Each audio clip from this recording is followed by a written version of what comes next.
memenuhi janjinya.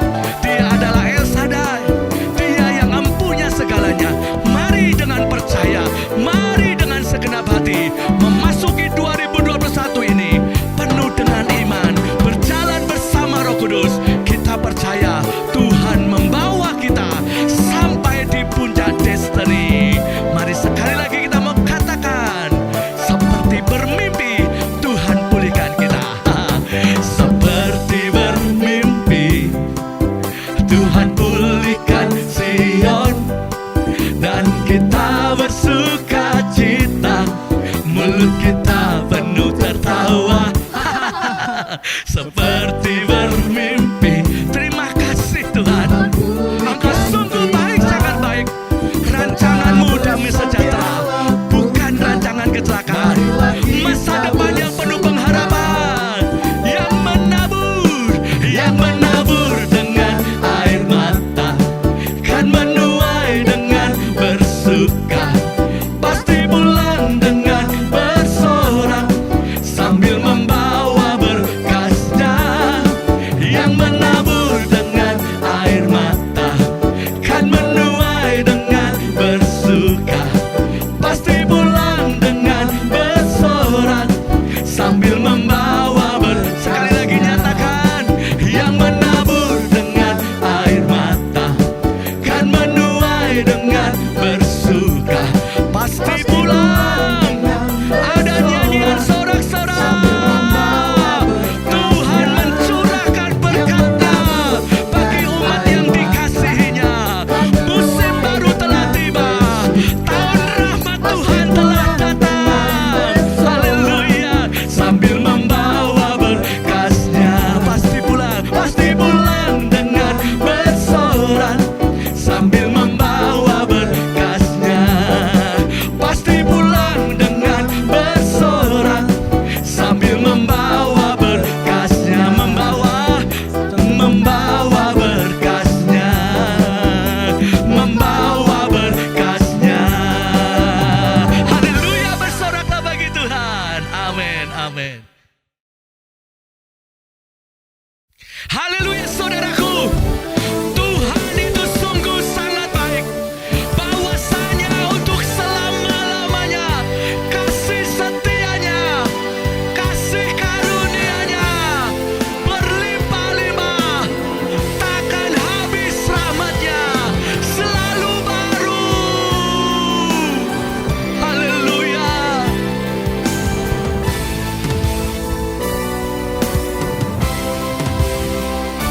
Sebab Tuhan baik, bahwasanya untuk selamanya kasih setianya.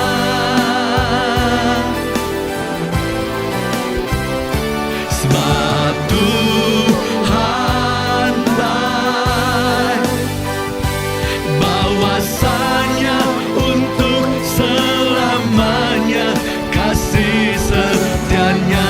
Mari nyatakan sekali lagi sama-sama, sebab Tuhan itu baik. Sebab Tuhan baik, bahwasanya untuk selamanya kasih setianya.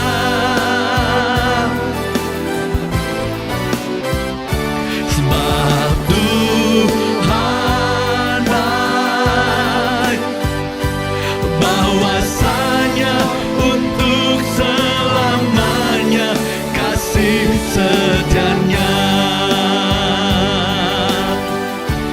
Mari semua nyatakan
jadikan segalanya. Engkau terlalu ajaib bagi kami, Tuhan. Ajaib perkasa yang diperbuatnya. Ini waktunya Engkau menyatakan kuasa-Mu, menyatakan kemuliaan-Mu atas segala bangsa ya Tuhan. Bangsa,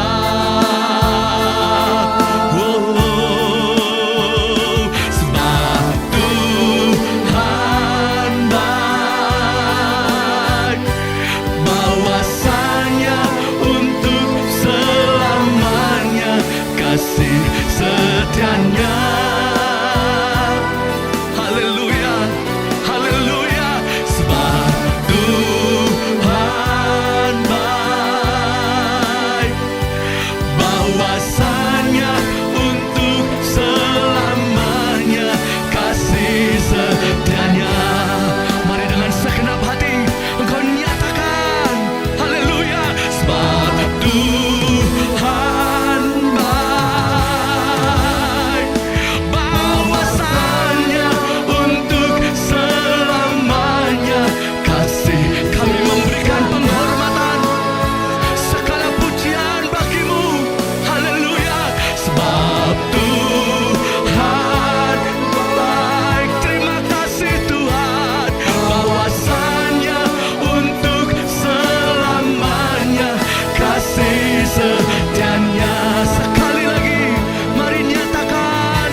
bahwa hari ini Dia yang layak dipuji, Dia yang layak disembah. Yesus Kristus Tuhan, Yesus Raja.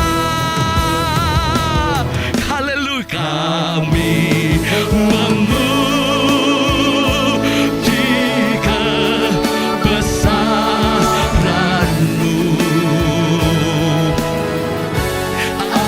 Ajaib Tuhan, Engkau terlalu ajaib bagi kami. Sebab itu hari ini kami bersyukur di tahun yang baru ini, di musim yang baru ini.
Yesus Kristus.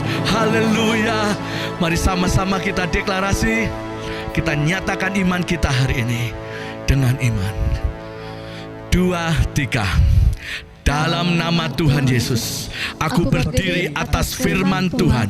Dalam 1 Petrus 4 ayat 1, firman Tuhan berkata, karena Kristus telah menderita penderitaan badani pada waktu Kristus disalibkan, maka kita pun sebagai umat yang sudah ditebusnya harus juga mempersenjatai diri sendiri dengan pikiran-pikiran demikian. Kita selalu mengingat bahwa kita semua yang telah dibaptis dalam Kristus telah dibaptis dalam kematiannya. Kita juga telah dikuburkan bersama-sama dengan Kristus oleh baptisan dalam kematian tersebut. Kita sama seperti Kristus, yaitu telah dibangkitkan dari antara orang mati oleh kemuliaan Bapa. Maka kita juga ikut dibangkitkan dan beroleh hidup yang baru. Hidup kita yang baru ini bukan kelanjutan dari hidup kita yang lama. Kehidupan kita yang lama itu adalah manusia lama kita yang telah turut disalibkan, supaya tubuh dosa kita hilang kuasanya dan tidak menghambakan diri lagi kepada dosa. Sebab siapa yang telah mati, yaitu manusia lama kita, bebas dari dosa. Kita yang telah mati dengan Kristus, kita percaya bahwa kita akan hidup juga dengan Kristus. Kita sama seperti Kristus, sesudah bangkit dari orang mati, tidak mati lagi. Maut, kecelakaan, kemusnahan, kebinasaan, kegagalan, kebangkrutan, ketidakberdayaan tidak berkuasa lagi atas Kristus dan atas kita. Selanjutnya, firman Tuhan berjanji, barang siapa termasuk kita yang telah menderita penderitaan badani, telah berhenti berbuat dosa, maka semua kutuk-kutuk, kegagalan-kegagalan, jalan buntu, nasib buruk tidak menguasai kita. Kami percaya dan setuju dalam nama Tuhan Yesus. Amin. Amin.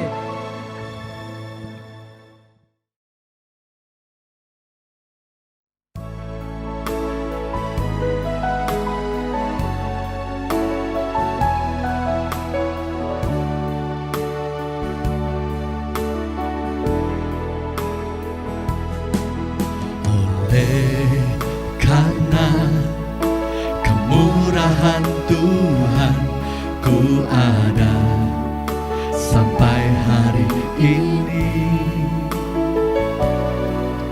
Oleh karena kebaikan Tuhan, janji-Mu terjadi bagiku.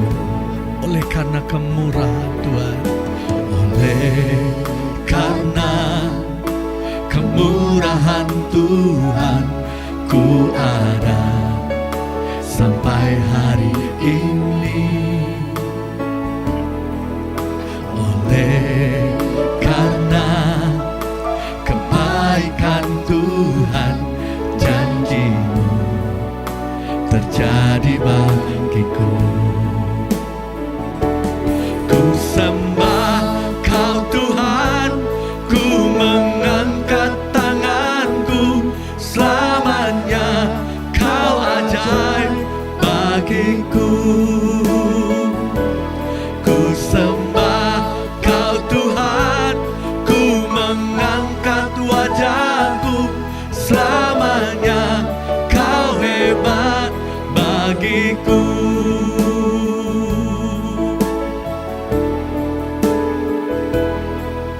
Oleh karena kemurahan Tuhan, ku ada sampai hari ini.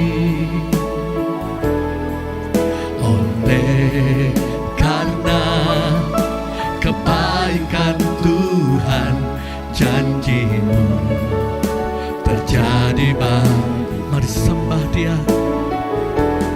Ku sembah Kau Tuhan, ku mengangkat tanganku, selamanya Kau ajaib bagiku.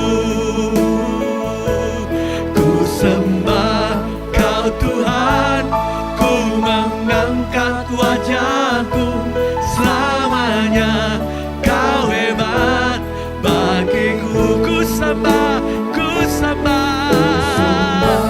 Kau Tuhan, ku mengangkat tanganku, selamanya Kau ajaib bagiku.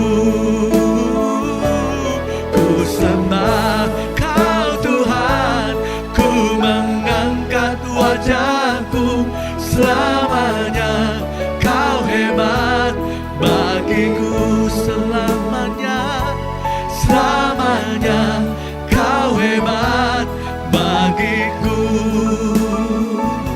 Selamanya Kau hebat bagiku.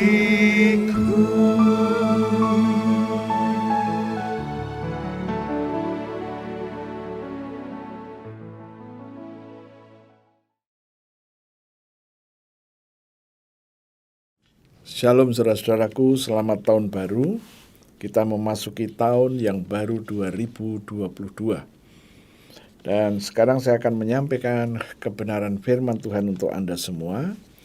Saya akan ajak Anda berdoa terlebih dahulu.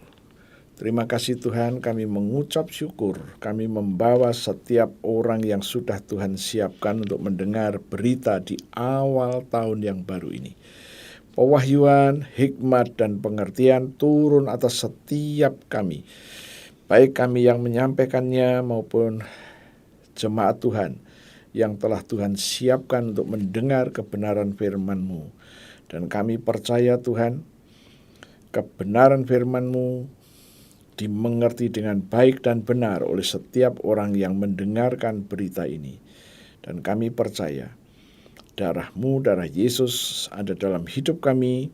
Tulah-tulah tidak boleh menjadi penghalang di dalam mendengar kebenaran firman. Terima kasih Tuhan, di dalam nama Yesus kami berdoa. Haleluya, puji Tuhan. Amin. Ya, kita baru saja memasuki tahun yang baru dan kemarin kita meninggalkan tahun yang lama 2021. Banyak peristiwa yang terjadi dalam hidup kita, peristiwa-peristiwa yang menyukakan maupun peristiwa-peristiwa yang tidak menyukakan. Dan kali ini saya membawa tema bunyinya begini: kepadamu diberikan karunia untuk mengetahui rahasia kerajaan Allah. Ya, saya berharap tema ini akan membuat Anda bergairah. Dan kita sudah tahu kerajaan Allah, kerajaan di mana Tuhan kita yang menjadi rajanya. Ya, untuk itu saya akan ajak Anda untuk melihat di dalam kitab Lukas pasalnya yang ke-8, ayatnya yang ke-10.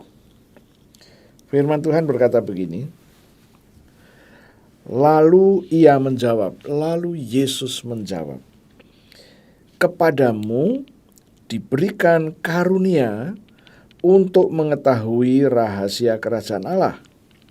Tetapi kepada orang-orang lain hal itu diberitakan dalam perumpamaan, supaya sekalipun memandang mereka tidak melihat, dan sekalipun mendengar mereka tidak mengerti. Ya, itulah ayat yang akan kita pelajari. Dan dari tema tadi dikatakan kepadamu. Mu ini siapa? Ya, kepadamu. Kita akan melihat di dalam ayat yang pertama, Lukas 8, firman Tuhan berkata begini, Tidak lama sesudah itu, Yesus berjalan berkeliling dari kota ke kota, dari desa ke desa, memberitakan Injil Kerajaan Allah. Ke-12 muridnya bersama-sama dengan dia. Jadi di sini kita melihat kepadamu yang pertama adalah murid-murid Yesus, yang pada waktu itu jumlahnya 12 orang. Ya, kepadamu, kepada murid-murid yang 12 orang tadi. Bagaimana dengan Anda dan saya hari ini? Masih tetap kepadamu, murid-murid Yesus.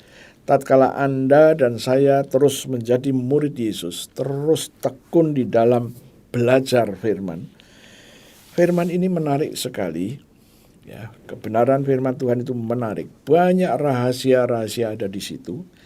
Atau Alkitab menggunakan istilah misteri. Banyak misteri-misteri di situ. Itu sebabnya kita terus gali supaya kita mengerti.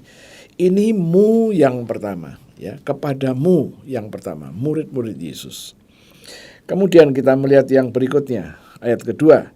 Dan juga beberapa orang perempuan yang telah disembuhkan dari roh-roh jahat atau berbagai penyakit, yaitu Maria yang disebut Magdalena, yang telah dibebaskan dari 7 roh jahat. Perempuan-perempuan yang telah mengalami pengalaman dengan Tuhan, dibebaskan dari penyakit, yaitu orang-orang yang sudah mengenal pelayanan Yesus. Bagaimana Anda dan saya? Sudahkah kita memiliki pengalaman dengan kuasa yang Yesus berikan kepada Anda dan saya? Pengalaman amat sangat penting. Dan ini kelompok yang berikutnya adalah orang-orang perempuan yang sudah dibebaskan dari penyakit-penyakit, dari cengkeraman roh-roh jahat. Itu kelompok yang berikutnya. Dan kita melihat kelompok yang berikutnya lagi. Yang ketiga, Yohana, istri Kusa, bendahara Herodes. Jadi rupa-rupanya yang mengikuti Yesus ini ada juga orang-orang VVIP, istri pejabat-pejabat tinggi, bendaharanya Herodes. Anda harus ingat, Herodes adalah raja di sebagian daerah di Israel. Dan ini adalah Yohana, istri Kusa. Kusa itu nama suaminya. Ya. Dia adalah bendaharanya Herodes. Jadi rupa-rupanya ada juga kelompok VVIP di situ. Kemudian dilanjutkan Susana dan banyak perempuan lain. Perempuan ini melayani rombongan itu dengan kekayaan mereka. Jadi kita simpulkan perempuan-perempuan yang mendukung pelayanan Yesus. Pelayanan yang Yesus lakukan dari kota ke kota, dari desa ke desa. Pertanyaannya, apakah mereka juga ikut? Bisa. Ya.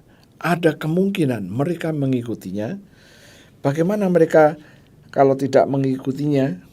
Bukankah dikatakan tadi perempuan-perempuan ini melayani rombongan itu dengan kekayaan mereka? Mereka adalah orang-orang yang berani berkorban, berani memberi. Oh, haleluya. Sangat menarik, ya.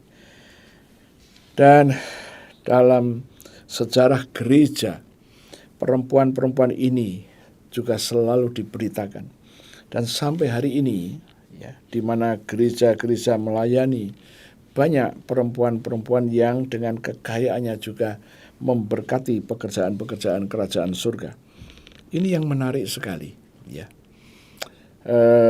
Sebelum saya lanjut, ya, saya mendapati beberapa pengalaman.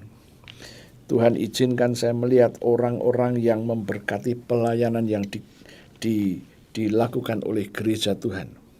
Orang-orang yang diberkati Tuhan luar biasa. Namun ada kelompok yang sebaliknya, yaitu orang-orang yang memanfaatkan dalam tanda petik ya, pelayanan-pelayanan yang Yesus kerjakan. Atau mungkin lebih tepat seperti yang Yudas Iskariot lakukan. Ya. Yudas Iskariot tidak jujur dalam hal keuangan. Ya, bagaimanakah ini? Seringkali saya diperhadapkan dengan beberapa pertanyaan. Bagaimana kalau orang-orang ya motifnya mau pelayanan, tetapi sebenarnya membonceng. Ya. Oke, saya harus berkata jujur. Kalau Anda ingin mengalami pengalaman dengan Tuhan, jangan pernah mengambil yang Tuhan punya. Jangan pernah mengambil. Bahkan meminjam pun sebaiknya jangan. Lebih bagus Tuhan berkata, kita memberi daripada kita mengambil atau kita menerimanya. Ya. Ayatnya berkata, lebih bagus kita memberi daripada menerima. Tetapi kadang-kadang bukan menerima tapi mengambil. Ya, saya berharap ini akan memberikan satu pewahyuan baru untuk Anda. Kalau Anda termasuk di dalam kelompok itu, stop. Kita rubah cara berpikir kita rubah cara melayani. Ya. It's okay. Kita kembali lagi kepada ayat yang ke-10. Lalu Yesus menjawab, kepadamu diberi karunia untuk mengetahui rahasia kerajaan Allah. Untuk mengetahui rahasia kerajaan Allah. Kepadamu diberi karunia. Karunia itu bukan dari dalam diri kita, tetapi Tuhan yang memberikannya. Ya. Dan nanti kita akan melihat di sini ada dua kelompok. Ya. Satu kelompok dia ada di situ dan dia bisa ngerti. Tetapi ada kelompok lain ada di situ mendengarkan berita firman yang sama tapi nggak ngerti atau pengertiannya berbeda. Ya. Inilah yang tadi saya katakan. Ya. Kita harus minta pewahyuan, hikmat dan pengertian supaya kita bisa nangkep dan memahaminya. Ya. It's okay, kita kembali lagi. Kepadamu diberi karunia untuk mengetahui rahasia kerajaan Allah. Kemudian dilanjutkan kalimatnya berkata begini, tetapi kepada orang-orang lain hal itu diberitakan dalam perumpamaan. Kemudian supaya sekalipun mereka memandang, mereka tidak melihat. Dan sekalipun mendengar, mereka tidak mengerti. Wow. Jadi kelompok lain ini ada di area yang sama. Mungkin ada di dalam ruangan yang sama. Mendengar firman yang sama. Tapi nggak ngerti. Ya, dalam pelayanan saya pernah berhadapan dengan satu kelompok yang seperti itu. Sudah dijabarkan dengan jelas, masih belum. Ya. Nah, terus bagaimana? Inilah ya yang dikatakan bahwa iblis ikut membuat situasi di mana orang-orang yang mendengar firman itu, firman yang dia dengar itu diambil oleh iblis. Pertanyaannya, sampai seperti itukah ya, iblis bekerja? Jawabannya memang iya. Ya. Berapa banyak ya, mungkin di antara Anda datang ke gereja, Anda mendengarkan berita firman. Waktu dijabarkan Anda nangkep. Tapi begitu keluar dari gedung gereja, Anda sudah lupa sama sekali berita apa yang Anda dengar. Ternyata ini bukan monopoli 1-2 orang. Banyak orang mendengar. Banyak orang mengalami situasi seperti itu. Terus bagaimana? Oke, nanti kita akan lihat ya. Nah, yang jelas Tuhan berketetapan memberikan karunia kepada Anda dan saya untuk mengerti firman Tuhan. Ya. Nah, kalau Anda perhatikan, sebelum saya menyampaikan firman, saya selalu berdoa, Tuhan, kami terima pewahyuan, kami terima hikmat, kita terima pengertian yang dari Tuhan, yang membuat kami mengerti firman Tuhan. Ya, saya mempunyai pengalaman yang sama seperti yang tadi saya ceritakan. Setiap kali kembali dari gereja, pulang sampai di rumah, ayat yang diambil pun lupa. Apalagi firman yang disampaikannya. Nah, ini membuat saya sedikit galau. Kenapa saya begini? Saya pikir hanya saya sendiri. Ternyata nanti banyak. Nah, sejak itu saya mencoba untuk membawa catatan. Ya. Yang khotbah siapa, kemudian diambil dari kitab apa, semua ayat saya catat. Kemudian yang poin-poin yang penting saya catat. Dan saya belajar kembali. Nah, sejak itulah ada perubahan. Ya, ada perubahan. Apalagi saya memulai menghafalkan ayat-ayat yang telah disampaikan tadi dan itu mengena ke dalam roh saya. Saya mencoba. Ya. Dan puji Tuhan ada terjadi perubahan. Ya. Oke, sekarang kita kembali lagi. Kepadamu diberi karunia. Dan dikatakan karunia itu untuk mengetahui rahasia kerajaan Allah. Jadi karunia untuk mengetahui rahasia itu. Dari sini kita mendapatkan satu pengertian.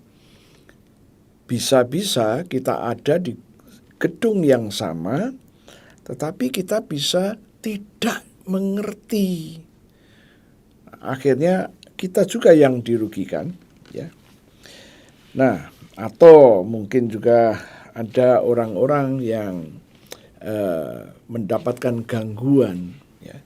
Begitu duduk di kursi, khotbah disampaikan, itu pikiran kita dibawa ke alam yang lain. Nah, itu ternyata juga tidak sedikit. Dan mereka sudah berjuang untuk tidak tidur, tidak ngantuk. Tapi nggak bisa. Oke, kita lanjutkan ya. Nah, tadi dikatakan masih di dalam ayat yang ke-10. Tetapi kepada orang-orang lain hal itu diberitakan dalam perumpamaan, supaya sekalipun memandang, mereka tidak melihat, sekalipun mendengar, mereka tidak mengerti. Ya, sekarang kita akan melihat. Mereka mendengar firman Tuhan. Firman-Nya sama. Mereka mengerti, mereka menyimpan, mereka menerima firman Tuhan tersebut di dalam rohnya. Karena roh inilah yang bisa nampung firman Tuhan. Bukan di pikiran kita, bukan. Kemudian orang itu dapat mengeluarkan buah-buah dalam hidupnya. Nah, kalau kita melihat di dalam Lukas 8 ayat yang ke-12, firman Tuhan berkata begini, yang jatuh, jadi firman Tuhan yang jatuh atau benih yang jatuh di pinggir jalan itu ialah orang yang telah mendengar. Kemudian datanglah iblis, lalu mengambil firman itu dari dalam rohnya, dari dalam hati mereka, supaya mereka jangan percaya dan jangan diselamatkan. Nah, dari ayat yang ke-12 kita ngerti iblis, ya, yang dikatakan di dalam ayat 12, iblis menginginkan supaya Anda tidak bisa mengerti, Anda tidak percaya, kemudian Anda tidak diselamatkan. Itu ayat yang ke-12. Sekarang kita melihat ayat yang ke-13.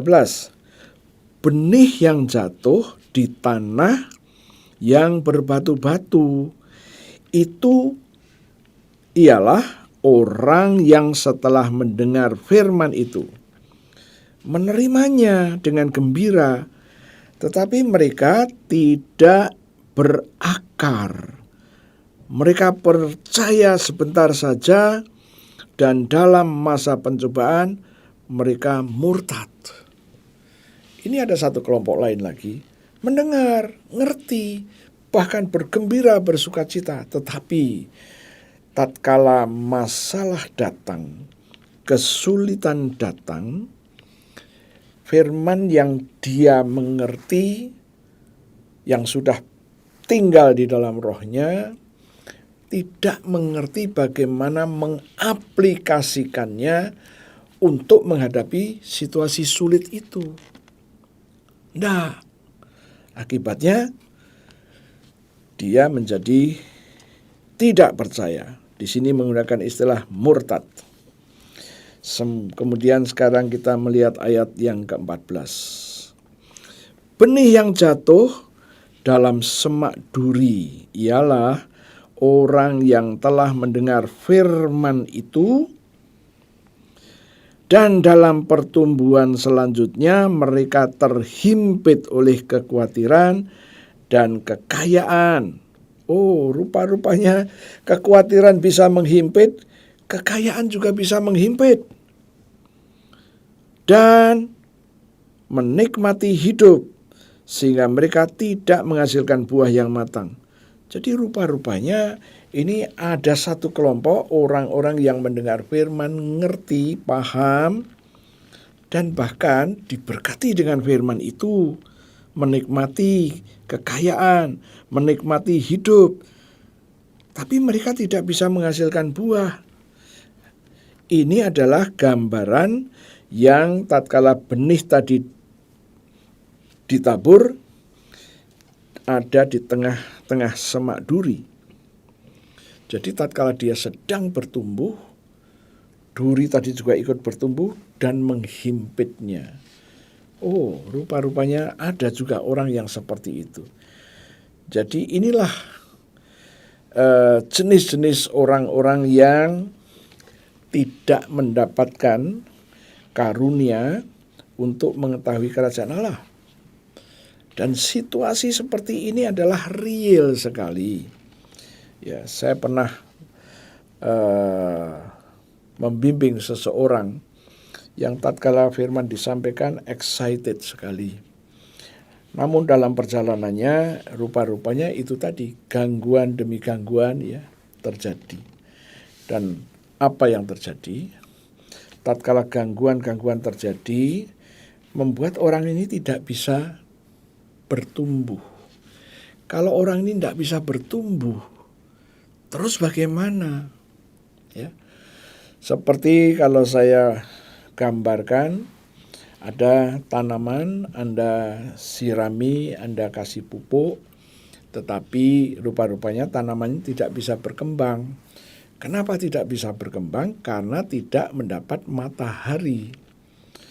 Jadi tanaman yang kena matahari cepat sekali bertumbuhnya. Tapi yang ini enggak. Ya, seperti bonsai. Tidak menarik, tidak bisa berbuah. Andai kata bisa berbuah, buahnya pun juga kecil. Ya.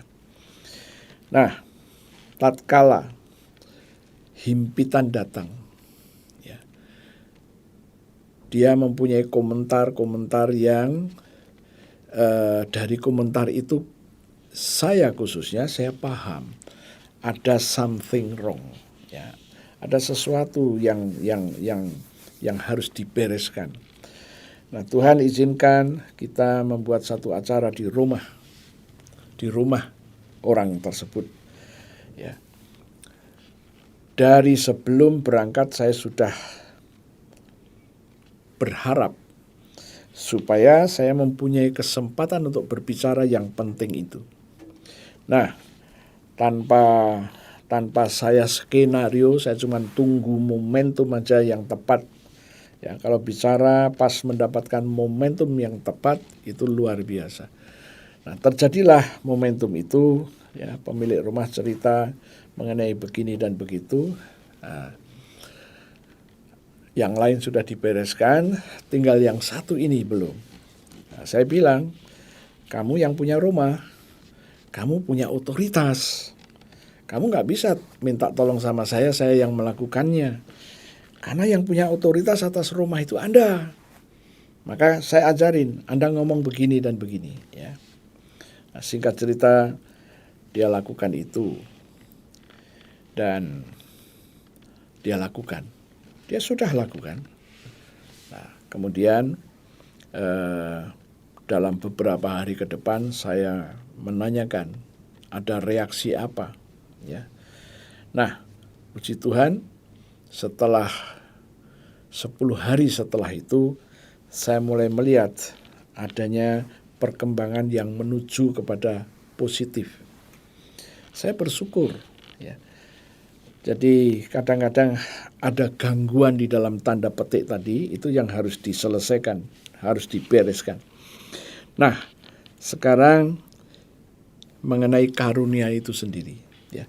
Tatkala kita ada di dalam satu ruangan, ya, kita sudah prepare dari rumah untuk mendengar firman, dan tentu saja dengan diikuti dengan doa-doa supaya momentum mendengar firman kali ini berbeda.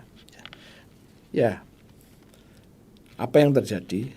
Rupa-rupanya karunia itu tadi turun atas orang itu, sehingga dapat mengerti firman dengan baik dan jelas. Dan bukan cuma itu, tetapi mereka boleh mengalami. Inilah yang menggembirakan. Sekarang kita akan melihat selanjutnya. Ya, tadi ayatnya berkata, kepadamu diberi karunia untuk mengetahui rahasia kerajaan Allah. Nah, rahasia kerajaan Allah ini apa? Inilah yang harus kita gali. Saya akan ajak Anda untuk melihat Matius pasalnya yang ke-6, ayatnya yang ke-33. Ya, Matius pasal 6 ayat 33. Firman Tuhan berkata begini, tetapi carilah dahulu kerajaan Allah dan kebenarannya, maka semuanya itu akan ditambahkan kepadamu. Kerajaan Allah dan kebenaran. Ya. Cari dahulu kerajaan Allah dan kebenaran. Tidak dikatakan carilah dahulu kerajaan Allah, tetapi ayat yang kita baca mencari kerajaan Allah dan mencari kebenaran. Dua hal yang berdampingan. Kerajaan Allah dan kebenaran. Nah, kita bisa melihat di dalam Roma 14 ayat yang ke-17, ya. Ini yang nanti juga akan kita pelajari. Roma 14 ayat yang ke-17. Firman Tuhan berkata begini, sebab kerajaan Allah bukanlah soal makan dan minum, tetapi soal kebenaran, soal damai sejahtera, dan soal sukacita oleh Roh Kudus. Inilah kebenaran. Jadi kerajaan Allah bukan hanya soal makan dan minum, tetapi soal kebenaran, soal damai sejahtera, dan sukacita. Nah, tadi di dalam Matius 6 ayat 33, carilah dahulu kerajaan Allah dan kebenaran. Dua hal ini harus kita cari.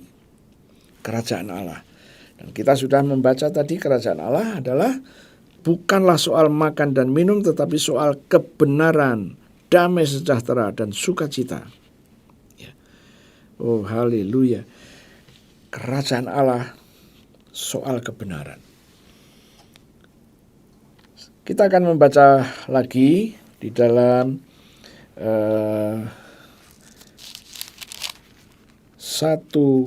Korintus pasalnya yang keempat. 1 Korintus pasalnya yang keempat, ayatnya yang ke-20. Firman Tuhan berkata begini, sebab kerajaan Allah bukan terdiri dari perkataan, tetapi dari kuasa. Kerajaan Allah bukan terdiri dari perkataan, tapi dari kuasa. Artinya, kerajaan Allah itu bukan hanya cerita-cerita bahwa Yesus berkuasa, dia mengusir setan dan lain sebagainya. Bukan terdiri dari perkataan, tetapi terdiri dari kuasa. Di dalam kerajaan Allah ada kuasa. Di dalam kerajaan Allah ada kebenaran. Di dalam kerajaan Allah ada damai sejahtera. Di dalam kerajaan Allah ada sukacita. Matius tadi juga berkata, carilah dahulu kerajaan Allah dan kebenaran. Ini nggak bisa kita pisahkan antara kerajaan Allah dan kebenaran. Ya. Jadi, kalau Anda mau berbicara mengenai kerajaan Allah, itu tidak bisa lepas dari kuasa. Tidak bisa lepas dari kebenaran. Tidak bisa lepas dari damai sejahtera, dari sukacita. Wow. Nah, coba kita akan menggali supaya makin lengkaplah pengetahuan kita. Kalau Anda perhatikan, setelah Tuhan Yesus bangkit dari antara orang mati, kemudian dia menjumpai murid-muridnya, ya. Bukan cuma sekali, bukan cuma 2 kali, ya. Bahkan pada waktu pertama Yesus hadir pertama kali di antara murid-murid, di situ ada Thomas yang telah berkata, kalau aku belum mencocokkan tanganku pada lubang tangannya dan lambungnya, aku tidak percaya. Dan waktu itu Tuhan Yesus hadir dan dia berkata kepada Thomas, Thomas, cucukkan tanganmu, jarimu ke tanganku. Sejak itulah Thomas percaya. Bukan cuma itu, rupa-rupanya waktu Yesus hadir setelah kebangkitan, murid-muridnya senang dan ragu-ragu. Yesus tahu, maka Yesus berkata, aku bukan hantu. Ya. Tubuhnya Yesus dengan hantu berbeda. Hantu nggak punya tubuh, hanya roh dan penampakannya saja, tapi nggak bisa dipegang. Tapi Yesus berkata, peganglah, aku punya daging, aku punya tulang. Wow, ini yang sangat sulit untuk dimengerti, tapi ya kita harus menerima. Karena itu Yesus yang bangkitlah yang ngomong, aku punya daging dan aku punya tulang. Kemudian Yesus masih melihat keraguan di murid-muridnya. Yesus bertanya, ada makanan apa? Murid-muridnya menjawab, ada ikan goreng. Yesus bilang, bawa kemari. Yesus mengambil dan memakannya. Tapi Anda harus ingat, memakan di sini nggak sama dengan makan pada waktu Yesus masih hidup. Tetapi daging ikan goreng tadi adalah daging fisik, dimensi yang ketiga. Ya. Kemudian Yesus setelah dia bangkit, dimensinya Yesus di atas dimensi yang ketiga, dimensi yang teratas. Dan barang yang sifatnya dimensi 3 kena ke dimensi yang jauh di atasnya, hilang, lepas. Ya. Itulah pengertiannya. Nah, saya mau tunjukkan kepada Anda lebih dari itu. Setiap Yesus hadir dalam kelompok murid-murid, kelompok yang cukup banyak, kelompok yang tidak begitu banyak, ciri khasnya ada satu. Yesus selalu katakan, terimalah damai sejahteraku. Yesus selalu berbicara itu. Terimalah damai sejahteraku. Apa artinya? Di mana Yesus hadir, selalu ada damai dan sejahteranya. Ya. Tatkala Yesus hadir, dimanapun dia melepaskan itu damai sejahtera. Sehingga murid-muridnya tidak ragu. Tidak ragu. Dia selalu katakan, damai sejahteraku aku tinggalkan padamu. Wah, damai sejahtera ini adalah produk kerajaan surga dan dimiliki oleh Yesus. Iblis tidak bisa mencipta damai sejahtera.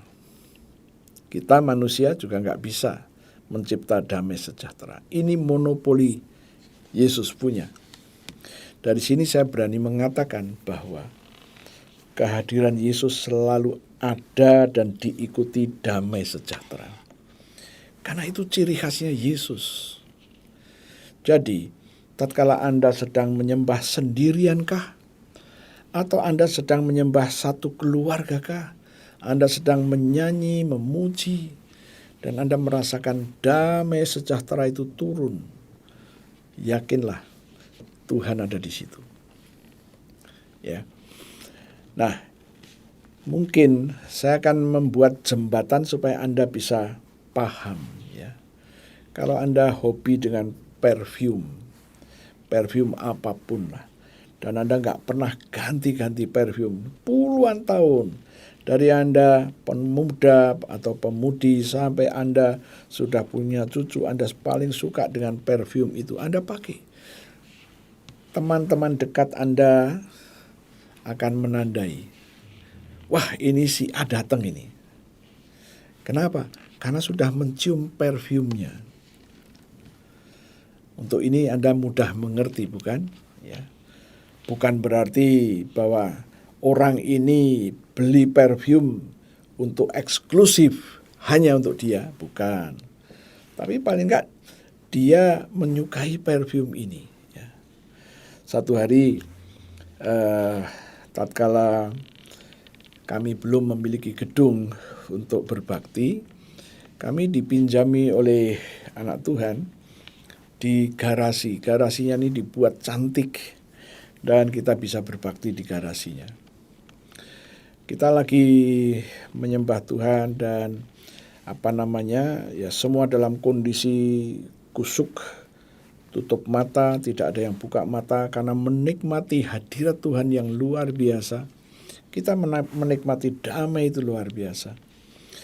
Dan tiba-tiba saya dan istri saya mencium ada satu perfume. Dan kami tahu, oh ini perfume Ibu A. Ya. Setelah kami nggak mau terganggu, kami menikmati kehadiran Tuhan terlebih dahulu. Setelah itu kami baru buka mata, kita lihat, oh ya, Ibu A hadir di situ. Nah, kembali lagi. Damai sejahtera milik Yesus. Tatkala Anda sedang menyanyi, menyembah Dia sendirian, atau bersama istri atau suami, atau bersama anak-anak, dan Anda mengalami hadirat Tuhan. Nah, seringkali orang berkata, saya mengalami hadirat Tuhan. Hadirat Tuhan gimana sih? Mengalami damai. Anda mengalami damainya Tuhan. Ya, Anda buka mata, Tuhan nggak bisa Anda lihat. Nggak jadi masalah. Yang penting Anda mengalami damai itu. Itulah ciri khas kehadiran Yesus. Ya. Oh, puji Tuhan. Kita kembali lagi ya. Matius 6 tadi. Carilah dahulu kerajaan Allah. Kita harus mencari kuasa. Kuasanya Yesus. Dan mencari kebenaran. Kebenaran adalah setiap firman Tuhan itu adalah kebenaran. Ya. Artinya setiap yang Tuhan janjikan tatkala kita percaya, apa yang Dia janjikan itu akan diwujudkan, direalisasikan dalam hidup kita. Itulah yang Tuhan mau supaya Anda dan saya mencari ini. Kuasa. Oke, kita melihat di dalam Lukas 9 ayat 1. Yesus memanggil ke-12 muridnya. Kenapa cuma 12? Saya katakan pada waktu itu Yesus baru punya 12. Nanti di dalam Lukas pasal yang ke-10, muridnya menjadi 70. Maka Yesus memanggil ke-70 muridnya. Sekarang muridnya berapa? Miliar. Jadi kuncinya bukan soal jumlahnya, tapi asal Anda menjadi murid, itulah yang Tuhan mau. Murid artinya kita ini belajar firman. Dan Lukas 9 ayat 1, Yesus berkata, memanggil murid-muridnya, memberikan tenaga dan kuasa. Memberikan kuasa dan otoritas. Untuk apa? Untuk menguasai setan-setan. Untuk menyembuhkan penyakit-penyakit. Inilah yang dimaksud, cari dahulu kerajaan Allah. Jadi tatkala Anda bisa menghadirkan kuasa Tuhan di dalam pelayanan Anda sedang membawa kerajaan Allah ada di dalam pelayanan Anda. Dan kebenarannya, firman yang telah Yesus katakan terrealisir di dalam hidup Anda, di dalam pelayanan Anda. Anda sedang memenuhi Matius 6 ayat 33. Oh haleluya, ini yang Tuhan mau di dalam Matius pasal 6 ayat 33. Bagaimana dengan Roma 14 ayat 17 tadi? Kerajaan Allah bukan soal makan dan minum. Bukannya tidak boleh makan dan minum tatkala ada fellowship. Bukan itu. Tapi itu yang bukan diutamakan. Ya. Ada kelompok-kelompok yang mengutamakan makan dan minum. Ya. Ayo kita ke fellowship di sana. Begitu. Waktu kami masih mahasiswa, sering kali gitu. Ayo kita pergi ke fellowship sana. Males, udah malam. Di sana ada makanan enak katanya. Oh haleluya.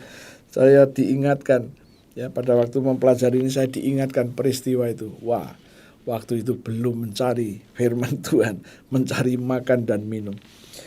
Dan Roma 14 ayat 17 berkata, kerajaan Allah bukan soal makan dan minum, tetapi soal kebenaran, soal damai sejahtera, soal sukacita. Tadi saya sudah berbicara mengenai damai sejahtera. Damai sejahtera itu adalah monopoli Yesus yang memproduksinya. Kemana Yesus pergi, damai sejahtera itu ada. Oh haleluya, firman yang Yesus katakan itu adalah firman kebenaran. Nah, hari-hari ini ya kira-kira 2 bulan ke belakang ini ya, mulai dari November, Desember, saya terus menyampaikan kebenaran firman bahwa Anda dan saya adalah anak Abraham. Jangan pernah mengatakan bahwa kita anak rohani Abraham. No. Jangan pernah kita mengatakan kita adopsi anak dari Abraham. No. Galatia berkata, Galatia pasal yang ketiga ayat 7. Kita ada baiknya kita membacanya supaya kita paham dan mengerti. Ya, Galatia pasal 3 ayat yang ke-7. Jadi kamu lihat bahwa mereka yang hidup dari iman, mereka yang hidup oleh iman, mereka itulah anak-anak Abraham. Tidak dikatakan anak angkat, tidak dikatakan anak rohani. Anak-anak Abraham. Apa artinya? Di mata Tuhan, Anda hidup oleh iman, Anda hidup dari iman, Anda adalah anak Abraham. Jangan pernah ragu menerima janji ini, karena janji ini adalah janji untuk merubah nasib. Nasib Anda dan nasib saya diubahkan dengan cara Anda menjadi anak Abraham. Sekarang ayatnya yang ke-9.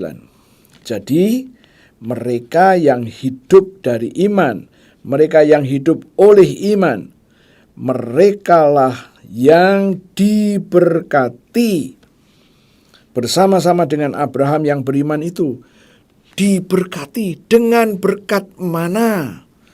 Dengan berkat Abraham. Kita yang hidup dari iman, kita yang hidup oleh iman, kita diberkati dengan berkat Abraham, bareng-bareng Abraham yang beriman. Wow, inilah kebenaran. Ya, Anda nggak bisa mengatakan bahwa, kami kan bukan orang Yahudi. Nanti ada sedikit perbedaan di sini, atau kita harus mengerti perbedaan ini. Abraham waktu punya anak, ingat ya, Abraham punya anak 8. Yang pertama lahir adalah Ismail. Lahir dari kandungan Hagar. Hagar adalah pembantu dari Sarah. Waktu itu Sarah memberikan Hagar untuk menjadi istri. Dan lahirlah Ismail. Sementara yang namanya Sarah belum melahirkan anak. Sementara umurnya sudah hampir 90 tahun. Dan tidak mungkin punya anak. Tapi Tuhan janji kepada Abraham bahwa dari Sarah lah akan lahir anak laki-laki. Engkau harus memberi nama dia Ishak. Tapi belum. Abraham sempat galau. Dia mengusulkan supaya Ismail berkenan di hadapan Tuhan. Tuhan berkata, tidak. Anak yang dilahirkan dari Sarah lah yang akan menjadi keturunanmu, dan dialah yang menjadi ahli warismu. Oh, ahli waris di sini tidak hanya berbicara uang, tidak hanya berbicara kekayaan, tetapi waris janji tadi. Janji Tuhan tadi diwariskan kepada Ishak. Sementara setelah Ishak lahir, kemudian Sarah meninggal. Abraham menikah lagi dan dia memiliki 6 anak. Istrinya namanya Keturah. Nah, Keturah melahirkan 6, Sarah melahirkan 1, Hagar melahirkan 1, total 8. Bukan ke-8-nya ini yang menjadi ahli waris. No, Alkitab mencatat hanya Ishak. Dari Ishak, Ribkah melahirkan 2 anak, yaitu Esau dan Yakub. Esau tidak bisa diangkat menjadi ahli waris, tapi Tuhan memilih Yakub. Dari Yakub lahirlah 12 anak. Dan ke-12-nya ini ditentukan menjadi cikal bakal bangsa Israel. Nah, sejak itulah orang Israel kalau berdoa, ya Allah Abraham, Allah Ishak, dan Allah Yakub, Allah Israel. Yakub diganti namanya dengan Israel. Ya, mereka keturunan Abraham. Mereka anak-anak Abraham, tapi dari jalur Yahudi. Nah, sekarang Anda dan saya, bagaimana kok kita bisa hidup dari iman? Oke, kita melihat dari Galatia pasal yang kedua ayat yang ke-19. 19 bagian B. Ya, supaya Anda yang baru pertama kali mengikuti, Anda bisa ngerti. Kalimat yang terakhir. Aku telah disalibkan dengan Kristus. Aku di sini siapa? Aku di sini adalah Paulus. Aku Paulus telah disalibkan dengan Kristus. Kapan Paulus disalib bersama dengan Kristus? Melalui baptisan. Jadi baptisan itu menderita bersama Kristus.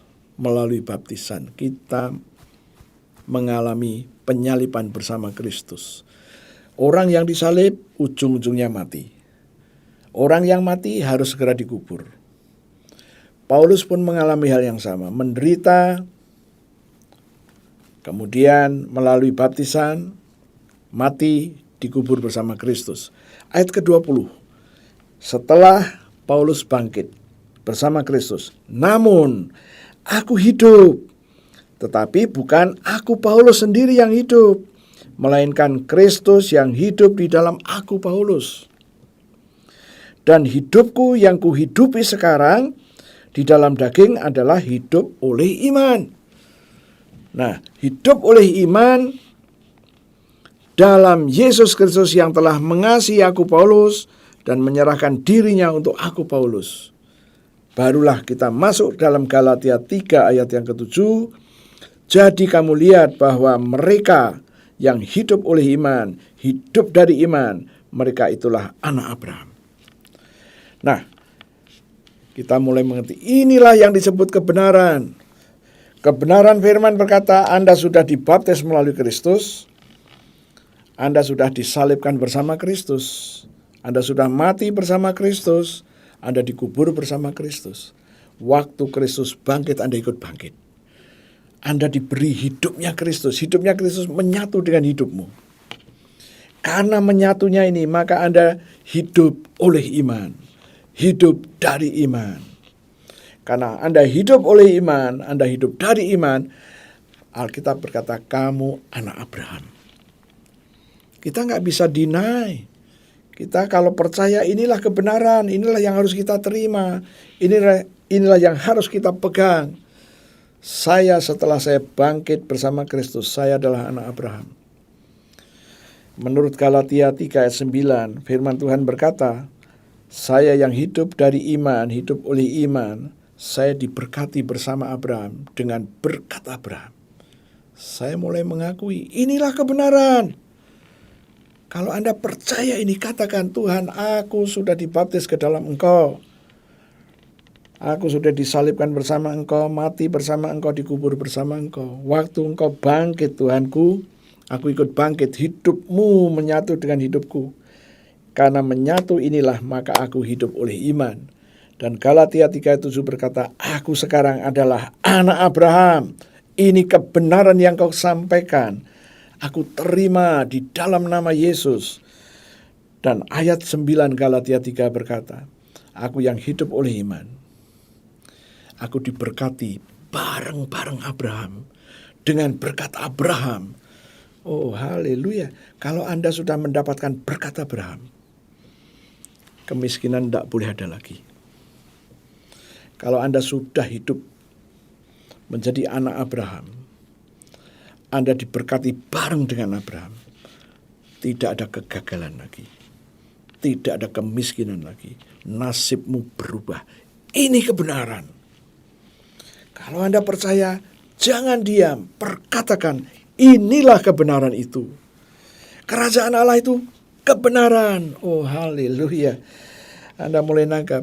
Kebenaran sudah ngerti sekarang. Kemudian tadi dikatakan apa? Damai sejahtera itu ciri khas kehadiran Yesus. Sekarang sukacita. Oh, haleluya. Sukacita ini masih sering kali Anda nggak bisa paham dengan sungguh. Anda nggak sukacita, Anda sedih. Begitu ada orang yang datang kasih sama Anda 1 miliar, Anda langsung wah bersukacita. Bukan sukacita itu, tapi sukacita karena Roh Kudus. Kita buka lagi yuk, Roma 14 tadi, ayat yang ke-17. Roma 14, ayatnya yang ke-17. Firman Tuhan berkata begini, sebab kerajaan Allah bukanlah soal makan dan minum, tetapi soal kebenaran, soal damai sejahtera, dan soal sukacita oleh Roh Kudus. Jadi bukan sukacita karena dikasih duit. Oh, haleluya. Bukan. Terlampau kecil 1 miliar di hadapan Tuhan. Kalau Anda ngerti, tatkala Anda menerima kebenaran karena Anda menjadi anak Abraham, dan Anda diberkati dengan berkat Abraham, bareng-bareng dengan Abraham yang diberkati. Apa artinya? Yang diberikan kepada Abraham sama juga yang diberikan kepada Anda.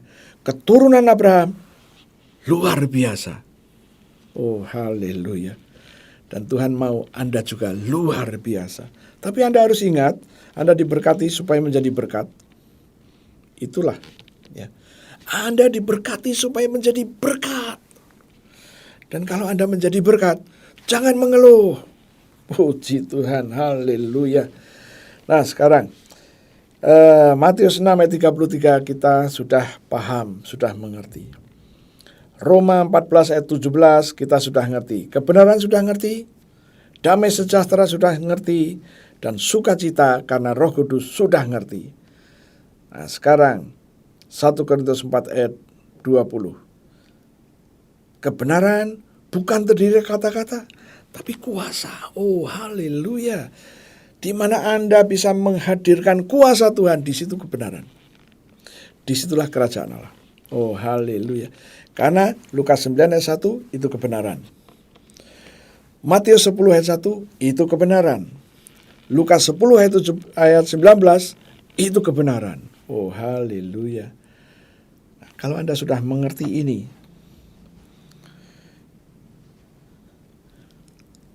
di mana saja Anda hadir, kerajaan Allah ikut hadir. Kebenaran Tuhan ikut hadir. Oh haleluya. Damai sejahtera ikut hadir. Sukacita ikut hadir. Dan Tuhan berkata, carilah dahulu kerajaan Allah dan kebenaran, maka semuanya akan diberikan. Semuanya akan diberikan. Wow. Semuanya akan diberikan? Semua apa? Semua yang Anda butuhkan akan diberikan. Wow. Semua yang Anda butuhkan, perlukan. Ya, inilah yang bisa saya sampaikan firman Tuhan di awal tahun baru. Mari kita song-song, kita jalani tahun 2022 sampai dengan Desember dengan tema ini. Sign, wonder, and miracle. Kepadamu diberi kuasa untuk mengetahui rahasia kerajaan Allah. Oh, puji Tuhan. Saya berharap Anda bisa menangkap, ya, supaya Anda bisa mempraktekannya. Tuhan mau Anda mempraktekkan itu. Tuhan mau Anda menjadi agen-agen kerajaan surga. Dimanapun Anda berada, Anda membawa kerajaan Allah. Anda membawa kebenaran. Anda membawa damai sejahtera. Anda membawa sukacita. Oh haleluya. Tutup Alkitabmu. Saya akan ajak Anda berdoa. Terima kasih Tuhan, kami sudah mendengar kebenaran firman-Mu. Kebenaran ini sudah kami tangkap dan sudah kami pahami. Meteraikan itu di dalam roh kami, supaya kami benar-benar kemana saja kami pergi, kami membawa kerajaan Allah. Kami membawa kebenaran. Kami membawa damai sejahtera. Kami membawa sukacita. Oh terima kasih Tuhan. Kami mengucap syukur. Meteraikan kebenaran ini di dalam roh kami dengan Roh Kudus sendiri. Dan sekarang di hadapan kami ada roti dan anggur. Berkati roti dan berkati anggur ini seperti 2000 tahun yang lalu. Engkau telah memberkati roti dan anggur untuk para murid-Mu. Lakukan juga untuk kami. Aku percaya Engkau ada di sini. Engkau sedang memberkati roti dan anggur bagi kami. Dan Engkau berkata, ambillah inilah tubuhku dan ambillah inilah darahku. Kita akan memperkatakan perkataan iman. Ikuti saya. Terima kasih Tuhan untuk tubuhmu yang hancur. Tubuhmu yang penuh dengan bilur-bilur. Karena firman-Mu berkata, oleh bilur Yesus, aku sudah sembuh. Penyakit-penyakit di sekujur tubuhku telah Kau ambil. Kau tanggung di tubuhmu sampai membentuk bilur-bilur. Kegagalan yang menguasai kami, kelemahan kami, nasib buruk kami, telah Kau ambil dari hidup kami dan ditanggung di tubuh Yesus sendiri. Aku percaya, aku terima sekarang korban tubuh Yesus yang penuh dengan bilur. Mari kita makan sama-sama dalam nama Yesus.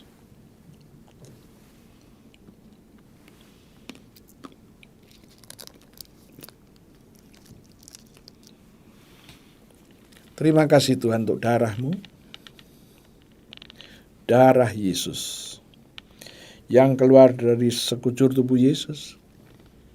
Firman Tuhan berkata, Engkau menebus kami dengan darah Yesus. Engkau menyucikan kami dengan darah Yesus. Engkau memperdamaikan kami dengan darah Yesus. Engkau membenarkan kami dengan darah Yesus. Kami terima sekarang darah Yesus yang membebaskan kami. Mari kita minum sama-sama dalam nama Yesus.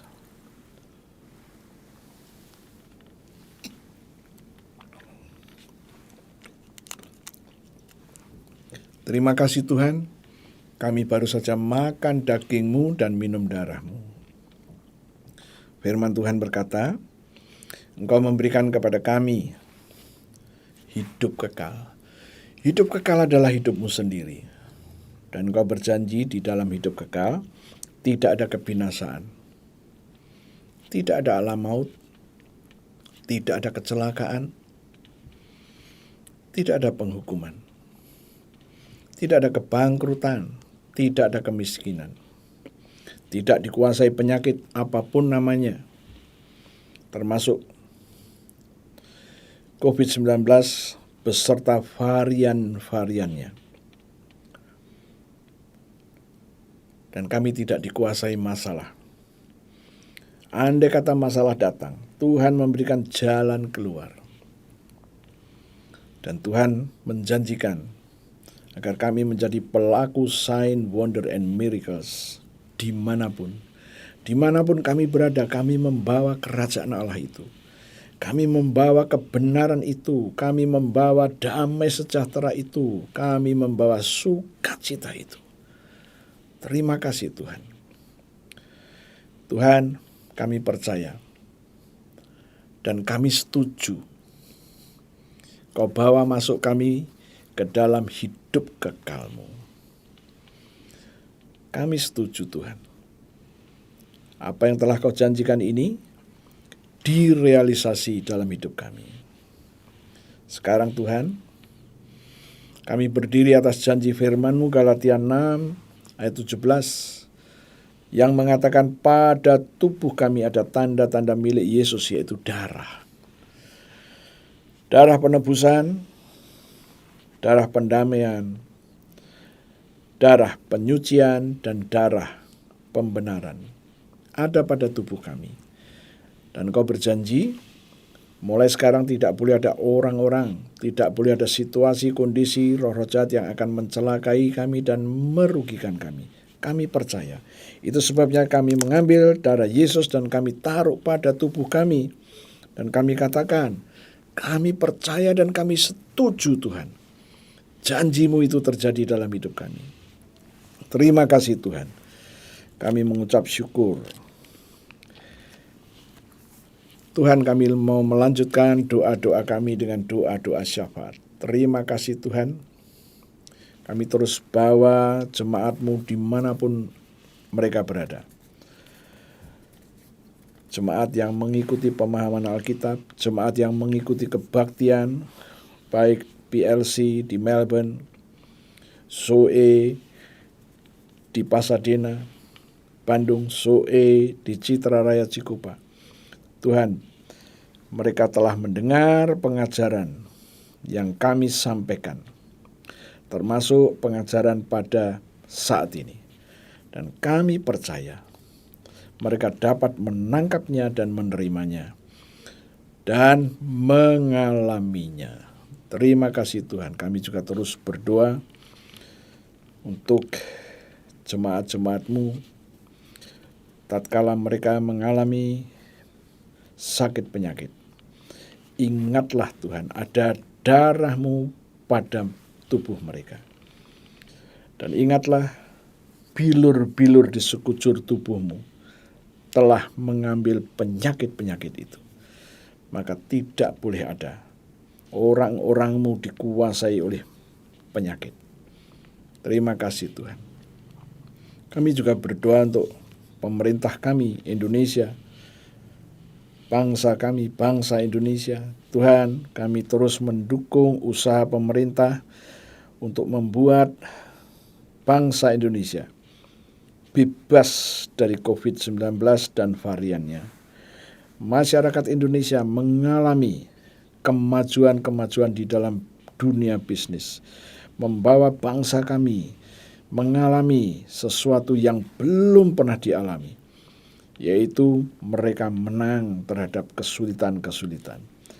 Dan perekonomiannya maju, dijauhkan dari korupsi. Andai kata ada orang-orang yang berkorupsi, biarlah bangkit bangsa Indonesia yang cinta NKRI untuk supaya korupsi dihentikan.